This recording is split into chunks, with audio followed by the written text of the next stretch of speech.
here from Remo Nutrients R&D, and today we're going to be doing another Q&A episode answering questions that you, the viewer, have sent in to us.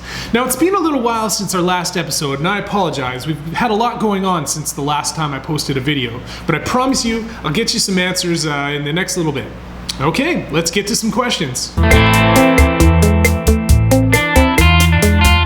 Question number one comes from Darcy from a contact submission form through the Remo Nutrients website.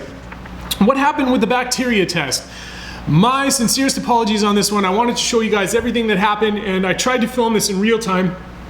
Lesson learned, you never post a video until you've got the full footage of everything down. Now what happened was I started this test, I did my methods, I wanted to do everything in real time, and then my firstborn son was born right smack dab in the middle of the test. So congratulations to me, I've got bigger priorities other than watching bacteria grow in petri dishes, but unfortunately as head of the R&D department, our test got overlooked, and we were unable to send it to the lab for an adequate testing. Now that being said, we did get some significant results, and I do plan on showing you them. If you'd like to do the test yourself, go to a lab, get them tested. By all means, I encourage you to do so, because then we'll find a definite answer to these. But we plan on doing this test down the road, repeating it exactly the same way that we had done now, and hopefully we can get those results to you sooner than later. So here are the results from our bacteria test.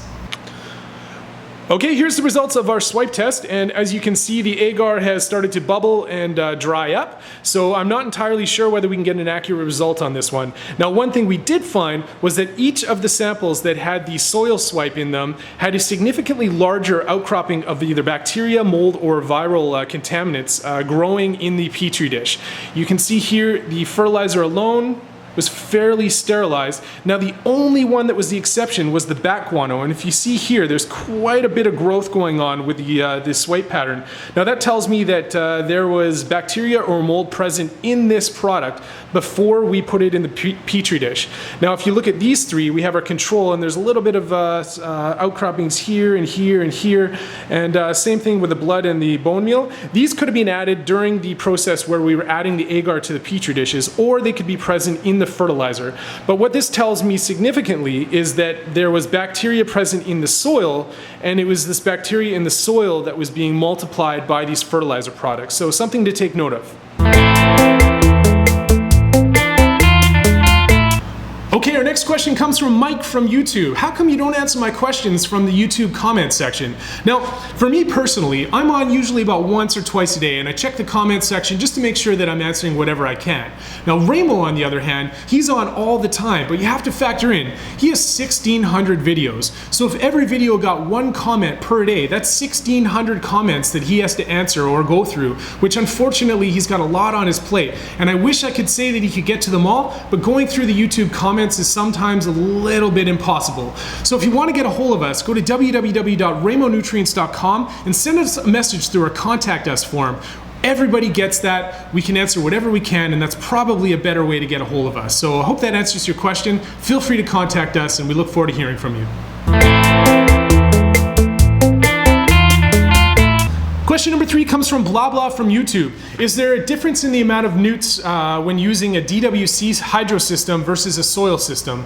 The feed chart provided on your site doesn't mention one way or the other. Now that's an excellent question. I'm going to start off by saying we have a kick-ass nutrient calculator coming out in the next couple weeks or so.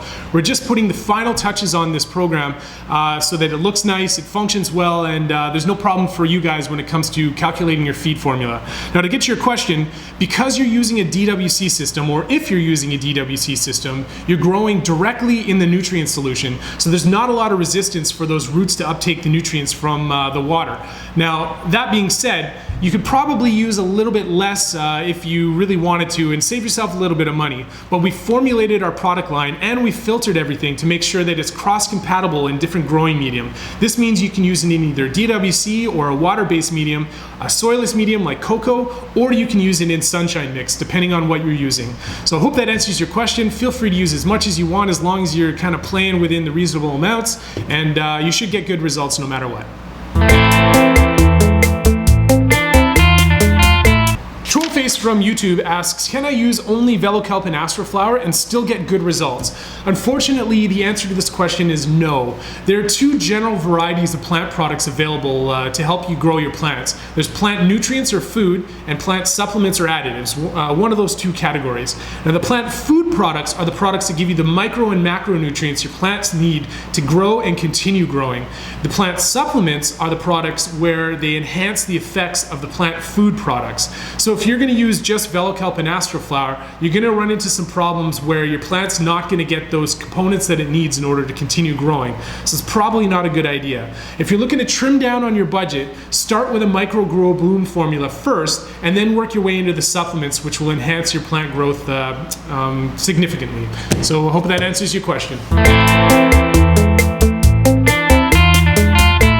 Question number 5 comes from Caliboy1022. Why is Remo always wearing glasses? Now, if you've ever been inside of a grow room, you'll know how bright those HPS bulbs can get. So he wears them because simply he wants to protect his eyes every time he's filming in a garden.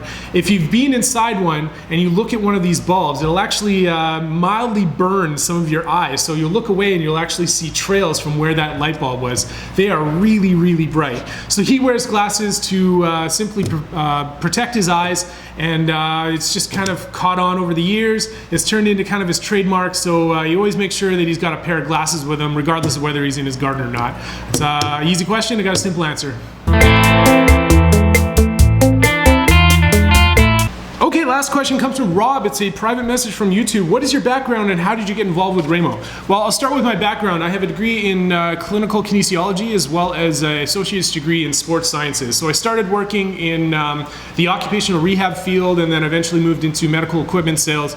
But through that, I got a lot of a really kind of front-end perspective of the medical community and kind of the issues that they were dealing with. And when I met Remo about 10 years ago, I started dating his daughter, and eventually I married her. And so what you see here is the end result of our family business. So we've been kind of officially doing this since 2011, and I haven't looked back ever since. I absolutely love this. I've been growing recreationally for about 10 years as well. Not the same plant as Remo, but I've got some skills just through experience. But with my scientific background and Remo's experience in the garden, we were able to create a product line that addresses a lot of the issues that growers are having in their gardens, and hopefully we can give you guys some good results.